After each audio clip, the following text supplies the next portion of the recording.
नमस्कार साथियों, आज हम न्यूटन के गति के नियम एक बेहतरीन टॉपिक आपके लिए लेके आए हैं।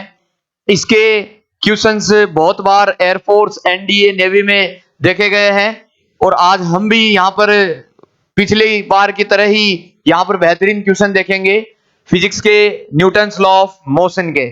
देखिए यहाँ पर न्यूटन के जो गति के नियम है, इनके अंदर अपने न्यूटन ने 3 नियम दिए थे। आपको पता ही होगा, फर्स्ट लॉ जो था वो जड़त्व का नियम था। सेकंड जो नियम था आपके, वो था आपके कि जो F बराबर m में आता है उसमें, और थर्ड था क्रिया प्रतिक्रिया का नियम। यहां पर कुछ क्वेश्चन है बहुत ही अच्छे, आप बनिए रहिए।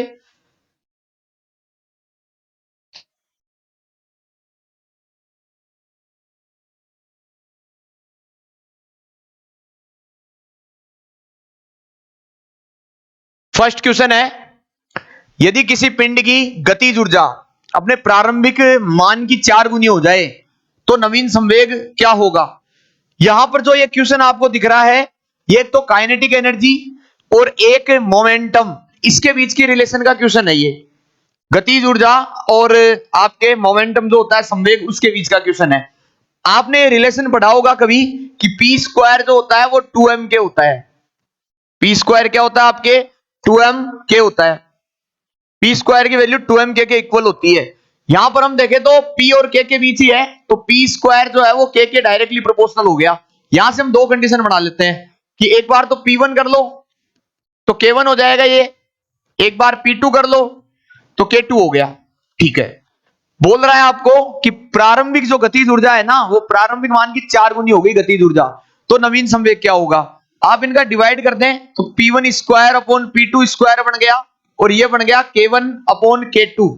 अब वैल्यू रख दो, काम हो जाएगा आपके। यहां पर बोला जा रहा है आपको कि गतिज ऊर्जा पहले वाले की 4 गुनी हो गई, मतलब पहले p1 ही था संवेग, गतिज ऊर्जा k1 ही थी।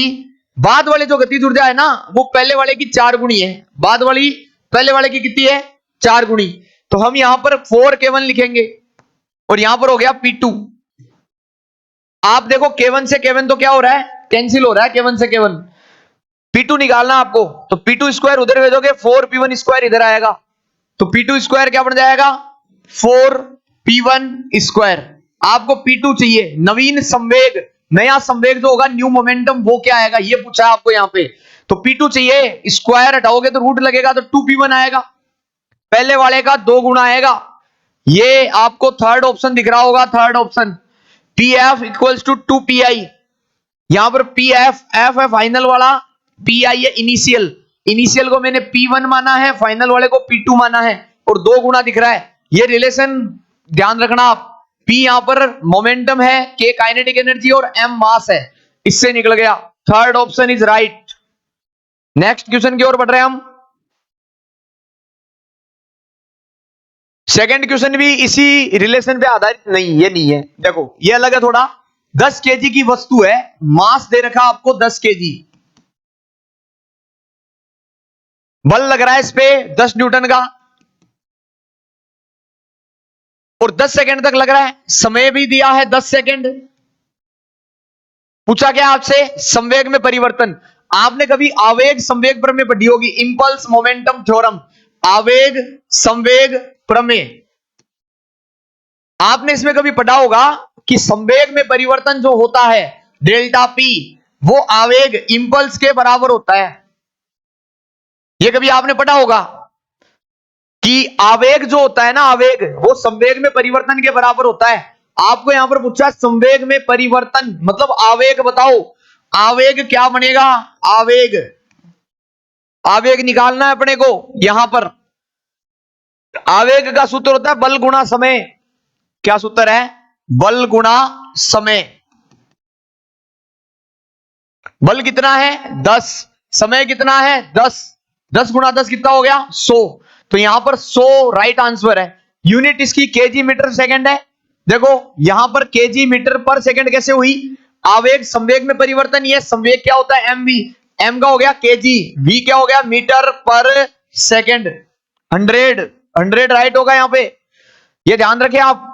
आवेग संवेग प्रमेय के अकॉर्डिंग अगर आपको कभी भी आवेग पूछा जाए तो आवेग संवेग में परिवर्तन के बराबर ही होता है, इस चीज का ध्यान रखें आप। सेकंड क्वेश्चन, ये sorry third question, next question आप देखोगे, दो वस्तुएं हैं जिनकी गतिज ऊर्जाओं का अनुपात, गतिज ऊर्जा मान लो आप, एक की K1 मानो, एक की K2 मानो, ये 4:1 है। पूछा आपसे समान संवेग से गति कर रही है, द्रव्यमानों का अनुपात बताओ। आप बता सकते हो यहां पे कौन सा फॉर्मूला लगेगा? संवेग, गतिज ऊर्जा, अभी बताया था मैंने आपको, ये P इक्वल्स टू √2mk या 2mk P का स्क्वायर, यही था, याद करो, रिलेशन यही था। यहां पर हम देखें तो P तो सेम है, P को कांस्टेंट मानो, गतिज ऊर्जा और मास से रिलेटेड है, तो K यहां पर रह गया P²/2m बना, ये भी कांस्टेंट, ये भी कांस्टेंट, नहीं ये तो कांस्टेंट नहीं है, आपके द्रव्यमानों का अनुपात तो पूछा है, ये दोनों कांस्टेंट हो गए। क्यों हो गए कांस्टेंट? क्वेश्चन में बोला है समान संवेग से गति कर रही है, तो K और M का रिलेशन देखो आप, K और M इनवर्सली प्रोपोर्शनल है एक दूसरे के, क्या है? Inversely proportional. अगर K1/K2 आपको 4:1 दिया है, K1/K2 आपको 4:1 दिया हुआ है, तो आपसे पूछा है मास का रेशियो, मास का रिलेशन क्या कर रहा है यहां पे? इनवर्सली प्रोपोर्शनल, व्युत्क्रमानुपाती आ रहा है, तो हमें सोचना चाहिए क्या आएगा? व्युत्क्रमानुपाती मतलब उल्टा हो गया, जस्ट उल्टा होते ही क्या हो जाएगा? यहां पे 4:1 था, तो यहां पे 1:4 हो जाएगा, उल्टा हो गया। देखो ये इनवर्सली प्रोपोर्शनल है दोनों का रिलेशन। नेक्स्ट क्वेश्चन बढ़ते हैं हम आगे, और ये क्वेश्चन भी देखे आप, किसी वस्तु का संवेग 100% बढ़ा दिया जाए, बढ़ा रहे हो मतलब पहले कुछ और था अब कुछ और हो रहा है, तो पहले मान लो आप P1 था, पहले क्या था? P1, पहले P1 था, अब आप बढ़ा रहे हो तो P2 कर दो, P2 क्या हो जाएगा? 100% बढ़ा रहे हो, ये बहुत ही अच्छी लाइन है। 100% बढ़ाने का मतलब क्या होता है? यहाँ पे 100% का मतलब क्या है हमें देखना पड़ेगा। 100% क्या होगा?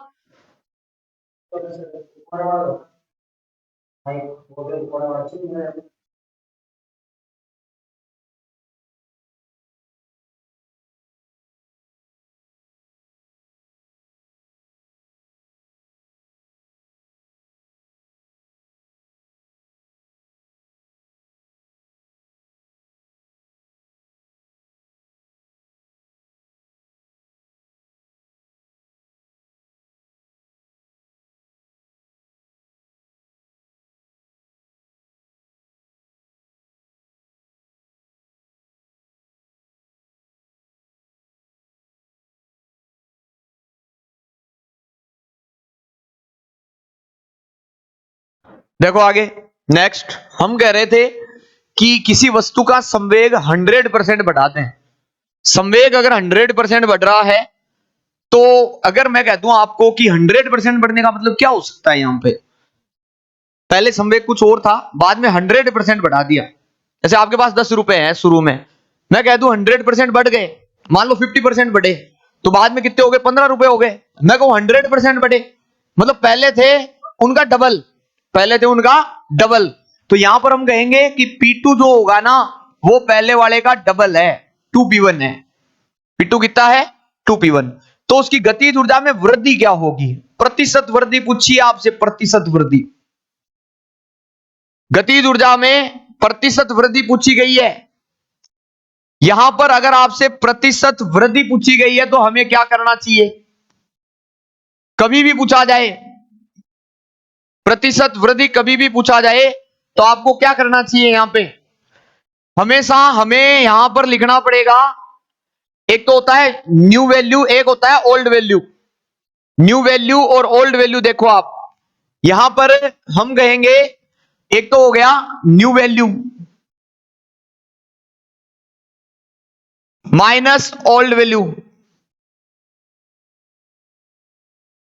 मैंने लिखा है formula, new value minus old value multiply 100, और नीचे वापस आएगा आपके न्यू वैल्यू।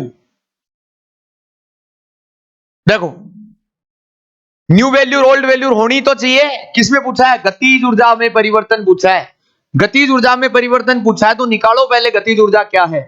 पहले आप K1 मान लो, फिर K2 हो गई, इनका रिलेशन भी है, P बराबर 2mk, और यहां पे P का स्क्वायर होता है, P का क्या होता है भाई? स्क्वायर। तो पी स्क्वायर बराबर होगा 2m के। हमें खाली इससे और इससे मतलब है, इनसे नहीं है। तो दो रिलेशन बन जाएंगे, इक्वेशन बन जाएगी दो। एक तो बन जाएगा P1 स्क्वायर बराबर K1, एक बन जाएगा P2 स्क्वायर बराबर K2। दोनों का जब डिवाइड करते हो तो आपको क्या मिलता है, P1 square by P2 square, और यहां पे मिल जाता है K1 by K2। P1 square ही चलने दो, P2 का स्क्वायर कितना है 2P1, तो ये 4P1 स्क्वायर हो जाएगा ना, स्क्वायर करने के बाद मैंने स्क्वायर कर दिया यहां पे, और ये बन गया K1 बाई K2 बन गया। ठीक है, आपको क्या चाहिए, new value minus old value, किसकी, काइनेटिक एनर्जी की। यहां पर काइनेटिक एनर्जी पहले K1 थी, P1 स्क्वायर से P1 स्क्वायर गया, तो K1 क्या आएगी बोलो, या K2 क्या आएगी, K2 4K1 आएगी, K2 क्या आएगी 4K1। तो लिखो यहां पे न्यू वैल्यू लिखो पहले, तो न्यू वैल्यू कौन सी है अभी जो आई है, वो न्यू वैल्यू कौन है 4K1 है, लिख दो 4K1। ओल्ड वैल्यू कौन है, पुरानी कौन थी पहले, K1 थी, K1 लिख दिया मैंने। ठीक है, new value minus old value upon, देखो यहां पे ओल्ड वैल्यू आएगी भाई, न्यू वैल्यू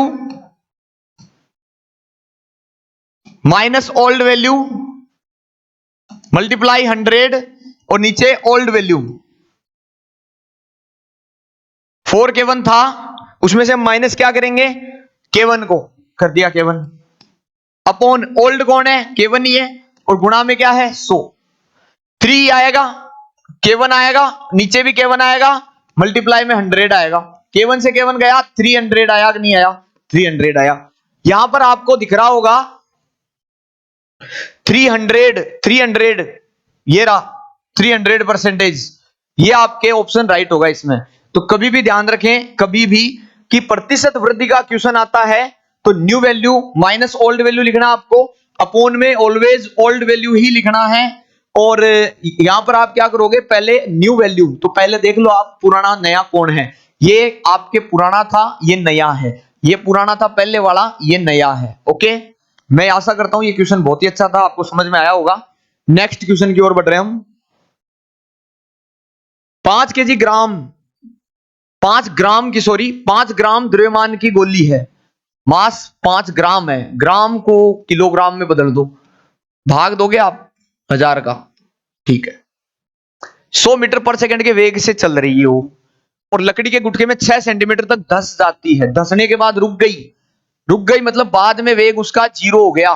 तो पहले वेग कितना था भाई, पहले वेग था 100 मीटर पर सेकंड, 100, ठीक है। और 6 सेंटीमीटर मतलब वो विस्थापन है, डिस्प्लेसमेंट। 6 सेंटीमीटर, सेंटीमीटर को मीटर में कन्वर्ट करें, 10 टू द पावर -2 लिखे आप, मीटर में कन्वर्ट हो चुका है ये। आगे चलते हैं, तब गोली द्वारा गुटके पर आरोपित बल क्या है, फोर्स बताना है, फोर्स क्या होगा, फोर्स भी निकालना है आपको। इस क्वेश्चन में हम क्या करें, सोचना पड़ेगा। देखो आप, मास दे रखा है, द्रव्यमान दिया हुआ है, दो वेग की बात हो रही है, डिस्प्लेसमेंट की बात हो रही है, बल की बात हो रही है, तो हम क्या कर सकते हैं।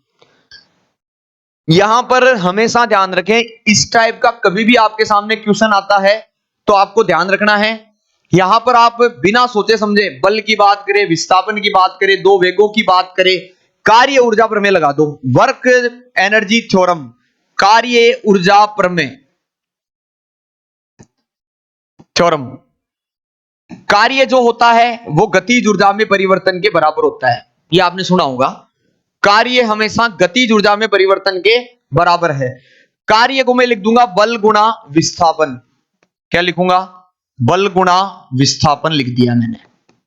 डेल्टा के क्या आएगा बोलो, गतिज ऊर्जा में परिवर्तन, बाद वाले में से पहले वाली को, बाद में गतिज ऊर्जा क्या हो गई, हाफ एम वी स्क्वायर, पहले कौन थी, हाफ एम यू स्क्वायर हो गई।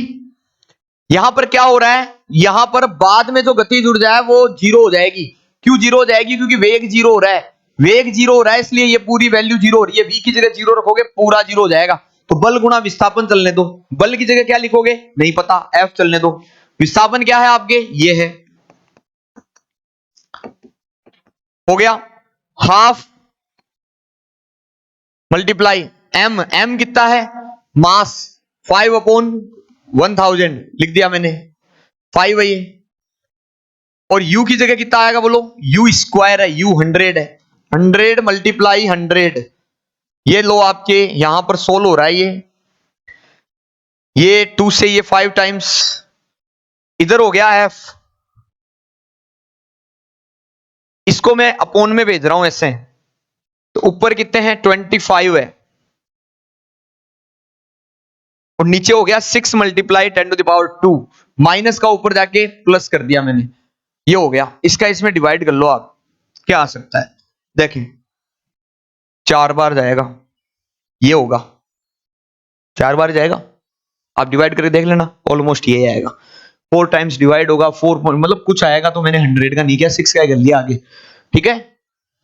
यहां पर ध्यान रखें, दो वेलोसिटी थी, मास की बात हो रही थी, डिस्प्लेसमेंट की बात हो रही है, फोर्स की बात हो रही है, तो हमेशा ध्यान रखें आप वर्क एनर्जी थ्योरम ही लगाओगे। क्या लगाओगे, वर्क एनर्जी थ्योरम। बढ़ते हम नेक्स्ट क्वेश्चन की ओर। एक विमीय गति है, उसमें किसी वस्तु का रेखीय संवेग समय t पर, संवेग मतलब मोमेंटम आपको दिया हुआ है a plus B T square, ये मोमेंटम दिया हुआ है, a व b कांस्टेंट है, वस्तु पर लगने वाला कुल बल क्या होगा, आपको बल बताना है f बताना है भैया, f क्या होगा। यहां पर अगर हम ऑप्शंस को देखें ध्यान से, तो ऑप्शंस में क्या हो रखा है, टी स्क्वायर के समानुपाती बोला है इसने, एक नियतांक बोला है, टी के समानुपाती बोला है, और टी के व्युत्क्रमानुपाती बोला है। 4 ऑप्शन है, बल निकालना है। आप सोच सकते हो बल कैसे निकलेगा, बल कैसे निकलेगा, न्यूटन का दूसरा नियम था एक, बल जो होता है वो संवेग में परिवर्तन के बराबर होता है, इसी से F बराबर m में आता है, इसी से P की जगह m भी लिखते हो, याद करो, P की जगह mv, m बार dv/dt को a लिख देते हो तो F बराबर m में आ जाता है ना, ठीक है। हम यहां पर देखें तो P हमारे पास अवेलेबल है, P क्या है अवेलेबल, P की जगह क्या लिखोगे, a plus B T square है, अवकलन करो आप, यहां पर बोला है a और b कांस्टेंट है भैया, a का तो 0 हो गया, b टी स्क्वायर का 2t हो गया, क्या हो गया 2t, तो बल क्या मिला अपने को 2bt, क्या मिला 2bt। अब बोला अगले ने कि टी स्क्वायर के समानुपाती एक नियतांक t के समानुपाती या t के व्युत्क्रमानुपाती, अगर ये पूरा का पूरा एक कांस्टेंट आता आपके, तो ऑप्शन कौन सा राइट होता, 2 नंबर। लेकिन यहां पर देखो आप, बल जो है वो t के समानुपाती दिख रहा है अपने को, बल किसके समानुपाती दिख रहा है, t के, तो थर्ड ऑप्शन राइट होगा, थर्ड ऑप्शन एकदम राइट है। नेक्स्ट देखें, यहां पर बोला है 100 केजी द्रव्यमान का एक वाहन है, वो 5 मीटर पर सेकंड के वेग से गतिशील है, द्रव्यमान की बात हुई है, वेग की बात हुई है, और टाइम की भी बात हुई है, रोकने के लिए मतलब लास्ट में जाके वो रुक रहा है, लास्ट में रुक रहा है वाहन, व्हीकल जो है आपके वो रुक रहा है, मतलब 2 वेग हो गए वापस, विपरीत दिशा में लगने वाला बल क्या होगा। यहां पर एक चीज नोट करो, आपके माइंड में आ रहा होगा कि सर हमें यहां पर 2 वेग दिए हैं, बल की बात हो रही है, तो क्या हम यहां पे कार्य ऊर्जा प्रमेय लगाएं, ऐसे क्वेश्चन ही आते हैं एग्जाम्स में, सीधे सीधे हो जाए बिना सोचे समझे, ज्यादा सोचना नहीं पड़े, अगर आप थोड़ा ध्यान दो तो ये आप कर सकते हो 2 तरीके से। 2 तरीके कैसे, वो बात वही है, लास्ट में जाके वही बनता है, आप F बराबर ma लिख दें, यही होता है बल का सूत्र, क्या सूत्र होता है F बराबर ma, आप चाहो तो m एक की जगह लिख सकते हो, एक कौन होता है त्वरण, त्वरण क्या होता है वेग में परिवर्तन बट्टा समय, तो आप इसकी जगह लिख सकते हो v minus you upon T, क्या बना v minus you upon T बना, यही तो बना v minus you by T बना। अब आप इस क्वेश्चन को देखो ध्यान से, हो रहा है, मैं कहूं आपको वर्क एनर्जी थ्योरम मैंने क्यों नहीं लगाई, डिस्प्लेसमेंट की बात नहीं हो रही इसमें, विस्थापन नहीं दे रखा है आपको इस क्वेश्चन के अंदर, तो आप क्या करोगे, इतना ही लगाओगे, बल चाहिए m रख दो, v रख दो, t रख दो, u रख दो, सारे रख दो, हो जाएगा काम। यहां पर हम देखें तो m कितना है 100 केजी, अंतिम वेग माइनस प्रारंभिक वेग, 5 मीटर पर सेकंड के वेग से चल रहा था, 1/10 सेकंड, टाइम रख दिया मैंने 1/10 सेकंड, इधर चल रहा है 5 मीटर पर सेकंड के वेग से, विपरीत दिशा में लगने वाला बल बताओ रोकने के लिए। रोकने के लिए मतलब रुक रहा है, तो V जीरो है। V क्या है? जीरो। आपको क्या चाहिए? यहां पे वैल्यू चाहिए, माइनस का कोई लेना देना नहीं है अपने। यहां पर हम एक काम करते हैं, U की वैल्यू रख देते हैं। U कितना है? 5। आप खुद सोच के बताओ, ये 100 ही था या नहीं था? था। ऊपर 5 है और ये 10 भी ऊपर जाएगा, नहीं जाएगा क्या? 5K बनेगा, 5K 5000। 5000 है क्या? है। Option A right. यहां पर आप देखो तो ये ऐसे भी कर सकते थे, बल ये भी तो होता है dp बाई dt। क्या होता है? dp by dt। dp क्या होता है? संवेग में परिवर्तन। संवेग में परिवर्तन को आप कैसे लिखते? M V minus M U by delta T या dt, ऐसे लिखते आप ऐसे भी कर सकते थे, M V minus M U by delta T. तो ये देख लो वही चीज है, M V minus M U, बात वही है, तरीका अलग है थोड़ा स्टार्टिंग में, कोई नहीं, हो जाएगा। नेक्स्ट, एक गन मशीन है, उससे 20 गोलियां प्रति सेकंड। जब भी समय की बात आएगी, समय की जब जब बात आएगी, टी 1 सेकंड रखा जाएगा भाई। क्या रखा जाएगा? 1 सेकंड। 20 गोलियां प्रति सेकंड लक्ष्य पर दागी जा रही है। कोई एक टारगेट है, उस पर आप 1 सेकंड में 20 गोलियां दाग रहे हो।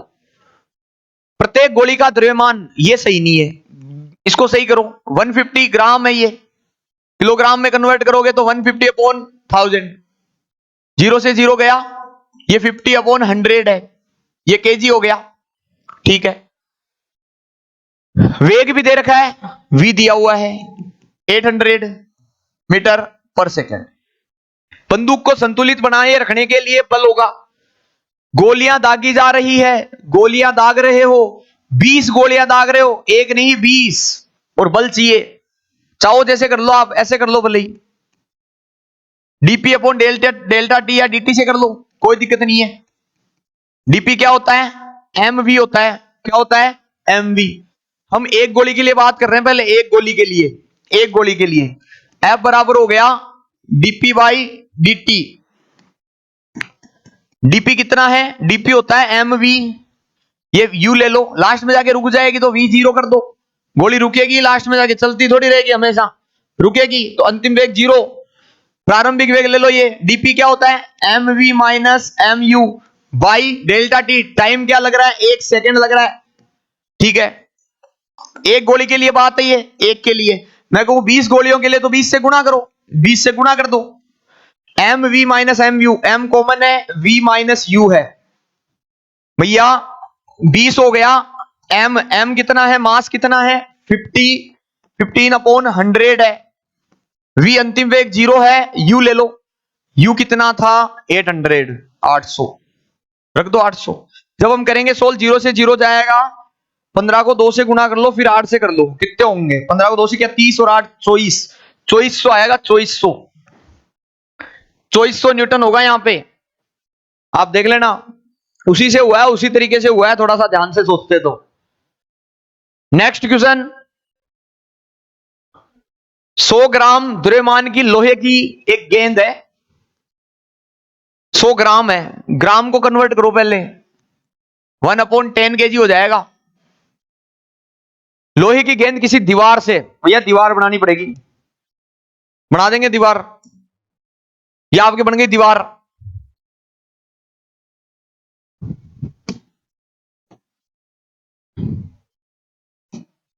देखो ये हमने दीवार बना दी है। यहां पर क्या हो रहा है? दीवार से ये लोहे की गेंद जो है वो 30 डिग्री के कोण पर, दीवार के साथ एक एंगल बनाना है आपको, और वो 30 डिग्री का एंगल बनाना है ऐसे।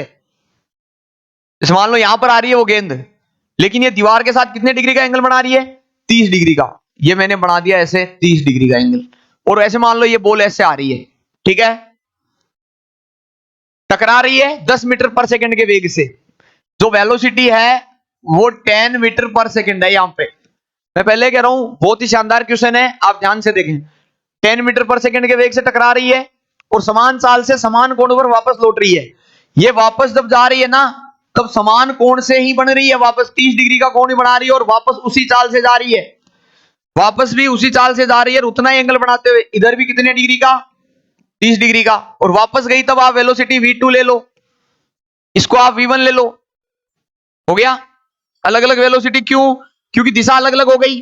वेलोसिटी में यहां पर हम कह रहे हैं मैग्नीट्यूड इक्वल है, चाल समान है, दिशा तो अलग होगी कि नहीं होगी।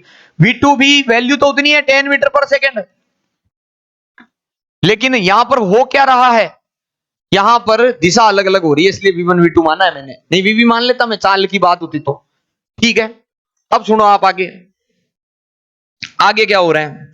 हम घटक लेते हैं कभी भी, अगर घटक, आप घटक लेने की सोचो तो घटक लेने के लिए आप क्या करोगे, कभी भी घटक लेना हो तो आप क्या करोगे, घटक लेने के लिए आप ऐसे यहां पर एंगल्स देखोगे, ये v1 है तो v1 के जिधर थीटा होता है उधर वाला घटक क्या होता है भाई, v1 cos थीटा, ये होता है। और इधर का घटक क्या होता है, v1 sin थीटा। इसके भी इधर का घटक कौन होगा, v2 cos थीटा। और इधर का घटक क्या होगा, इधर का घटक v2 sin थीटा। हो गया, ये v1 से आ रही है तो इस v1 की इस इधर है डायरेक्शन, v2 ऐसे आ रही है तो v2 की डायरेक्शन इधर है, मतलब इन दोनों की डायरेक्शन, इन दोनों की डायरेक्शन बताइए मैंने। एक काम करें आप,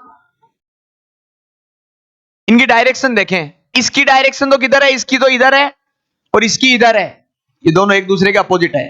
ओके, क्योंकि इस वेलोसिटी की डायरेक्शन इधर थी तो इसकी इधर होगी, इसकी इधर थी तो इधर होगी। बहुत ही शानदार क्वेश्चन है, ध्यान से देखना आप। दीवार द्वारा अनुभव किया गया बल क्या होगा, और समय भी आपको दिया है, यहां पे समय दिया हुआ है 0.1 सेकेंड। बल कितना होगा, बल निकालना आपको। बल क्या होता है, एफ डीपी बाई डी होता है। बल तो यही है, डीपी बाई डी। अगर हम देखें यहां पे तो संवेग क्या होता है, संवेग M V minus M U, बाद वाला माइनस पहले वाला। अगर आप यहां पर देखोगे तो ये जो दोनों घटक है, ये दोनों घटक इक्वल है, v1 और v2 की वैल्यू तो सेम है, v1 और v2 की वैल्यू तो क्या है, सेम। लेकिन ये दोनों के दोनों मैग्नीट्यूड में इक्वल है, तो ये दोनों तो एक दूसरे को निरस्त कर रहे हैं बच्चे, ये दोनों एक दूसरे के विपरीत है यहां पर ऐसे। तो यहां पर हम कहेंगे कि m पहले वाला संवेग ये था, बाद वाला ये है, तो बाद वाला संवेग आएगा कि नहीं आएगा, आएगा। फिर कौन है, साइन 30, संवेग लिख दिया है मैंने, बाद वाला। इसकी डायरेक्शन अपोजिट थी तो माइनस लगाऊंगा मैं, इसकी इधर थी। संवेग में परिवर्तन करते हो कभी भी आप तो माइनस लगाते हो। मैं पहले कह रहा हूं ये माइनस क्यों लगाया आपने, क्योंकि इसकी दिशा विपरीत है इसलिए माइनस लगाया। ये क्या करोगे, अगर आपको ऐसे नहीं पता चल रहा तो मैं एक स्टेप वापस कर देता हूं थोड़ा सा। अगर हम यहां पर देखें तो पहले m लिख लो, m, फिर आएगा संवेग में परिवर्तन, क्या आएगा, संवेग में परिवर्तन। पहले कौन सा संवेग लिखोगे आप, ये वाला, बाद वाला संवेग, बाद वाला ये है, बाद वाला लिखो v2 sin 30, फिर आप लगाओगे माइनस, फिर आप पहले वाला संवेग लिखोगे। पहले वाला संवेग कौन है, ये कौन है, v1 sin 30। अब आप सोचो ये विपरीत है ना, इसलिए यहां पे माइनस लगेगा, और अपोन में डेल्टा टी, डेल्टा टी कितना है 0.1 सेकेंड, मतलब 1/10 है ये। इनकी वैल्यूज देखें अगर हम, तो ये ध्यान से देखो आप, इसकी वैल्यू निकाल लो। v1 कितना है, 10 है, और साइन 30 हाफ होता है, हाफ हो जाएगा। इसकी वैल्यू देखो 10 है, 10 ही तो है, और ये साइन 30 भी क्या होता है, हाफ। तो ये भी 5 मिला, ये भी 5 मिला, तो रख दो डायरेक्ट। m कितना था, m द्रव्यमान कितना है, 1/10, 1/10 लिख दो, 1/10 हो गया द्रव्यमान, तो गुणा ये 10 भी ऊपर जाएगा, समय वाला गया, गुणा v, इसकी वैल्यू लिखो v2 sin 30 की 5, और इसकी भी 5, तो ये -5 -5, 10 से 10 तो गया, 5 5 10 हो गए, 10 न्यूटन इज राइट आंसर। यहां पे 10 न्यूटन राइट होगा। यहां पर सबसे अच्छा खेल ये था, ये इन दोनों का, ये ऐसे हुआ, ये ऐसे हुआ, ये दोनों एक दूसरे के विपरीत हुए, विपरीत हुए, इसलिए यहां पर हमने जो संवेग में परिवर्तन है, या हम एम वी माइनस यू लिखते हैं, अंतिम वेग माइनस प्रारंभिक वेग। तो अंतिम वेग को हमने ये क्यों लिया है, पता चला बाद वाला है। माइनस क्यों लगाया यहां पे मैंने माइनस क्यों लगाया है, क्योंकि ये विपरीत है और ये इधर है, इसलिए माइनस लगाया है, ध्यान रखें आप। 10 न्यूटन आएगा यहां पर। ओके, नेक्स्ट क्वेश्चन, अच्छा क्वेश्चन था, माइंड में रखना आप ये। नेक्स्ट द्रव की धारा किसी अनुप्रस्थ काट परिच्छेदीय क्षेत्रफल A है, किसी दीवार से थीटा कोण पर टकराती है। बात यही चल रही है, वापस सेम बात चल रही है। मतलब मेरे को कभी भी अगर जरूरत पड़ेगी ना तो V1 V2 तो सेम था, V मान लू, देखो वैल्यू तो सेम ही है ना 10, और यहां पर भी 10, तो मैं V मान सकता हूं यहां पे। अगर मेरे को कभी भी F चाहिएगा तो F क्या निकलेगा मेरे, -V साइन थीटा और फिर -V साइन थीटा अपॉन समय, ये तो बनेगा। देखो आप ध्यान से, V साइन थीटा और अपॉन में T, और आगे मैंने लगा दिया M। क्या लगा दिया, M। यहां लगा दूं M। अगर चाल समान रहे तो ये सूत्र बन जाता है -2mV साइन थीटा ऐड होने के बाद और अपॉन में T, ये बन गया। आपको क्वेश्चन बोला जा रहा है घनत्व है ना वो रो है, और जो आंसर आ रहे हैं वो भी रो की फॉर्म में आ रहे हैं, घनत्व की फॉर्म में, द्रव्यमान नहीं है भैया। तो द्रव्यमान को हम हटा सकते हैं यहां पे। कैसे हटाएं द्रव्यमान को, बोलो। आप सभी जानते हो rho equals to M upon V होता है। V छोटा वाला नहीं, बड़ा वाला ले रहा हूं मैं, वॉल्यूम बड़ा V। द्रव्यमान का कभी भी हटाने की जरूरत हो ना तो रो V लिख देना। क्या लिख देना, रो V। अगर आप चाहो तो इसको आप हटा सकते हो, यहां पर हो जाएगा 2M, M को हटा रहे हो तो क्या लिखोगे, रो और वॉल्यूम V और साइन थीटा और अपॉन में T, हो गया। आपको चाहिए क्या यहां पे, दीवार पर अभिलंब बल चाहिए, बल ही निकाल रहा हूं मैं। अब देखो जो ऑप्शन है वो V स्क्वायर मतलब कौन सा V है यहां पे, V कौन सा है, वेलोसिटी बोला है अगले ने, वेलोसिटी वेग है, वेलोसिटी बोला जा रहा है आपको। और यहां पर हम देखें तो T नहीं है अपॉन में, T को हटा सकते हो आप यहां पे। T को कैसे हटाओगे, इस V को। और आप एक चीज नोट करें, एरिया आ रहा है इसमें, क्या आ रहा है, एरिया को कैसे हटाओगे, एरिया को हम कैसे लिख सकते हैं, वॉल्यूम को कैसे लिख सकते हो आप, वॉल्यूम को हमेशा आप लिख सकते हो एरिया। एक तो एरिया ले लो आप, कोई भी एरिया, वॉल्यूम मीटर क्यूब होता है, तो आपने एरिया ले लिया। अब देखो और कोई डिस्टेंस ले लो, x ले लिया, मान लो x डिस्टेंस ले लो, तो आप v की जगह क्या लिख सकते हो, 2 रो ax v साइन थीटा और अपॉन में t। अब देखो आप, ये दूरी बट्टा समय हुआ, दूरी बट्टा समय चाल होता है, तो ये बन गया 2 रो a v, वापस आ गया इसकी जगह छोटा v चाल, x बाई टी स्पीड या आप वेग जो भी बोल सकते हो। तो यहां पर बन गया v स्क्वायर और साइन थीटा, ये बना। ये आपको मैग्नीट्यूड बोला है ओनली, तो ये है क्या, 2 रो करके है क्या, 2 रो a v square sine theta, 2 v square दोनों में ऊपर वाले a या b में से होगा कोई ना कोई, 2 होना चाहिए, रो होना चाहिए, है 2 रो a v square sine theta. ये एक ऑप्शन होगा साइन थीटा वाला, यही है फर्स्ट ऑप्शन। दोनों क्वेश्चन एक जैसे ही है, बस ये वाली ट्रिक जो थी, ये जो बना था अपने, ये वाला मैंने यहां पर काम में ले लिया आपकी डायरेक्ट, v साइन थीटा, क्योंकि चाल सेम है, और चाल सेम हो तो आप v भी लिख सकते हो, V1 V2 नहीं, चाल के लिए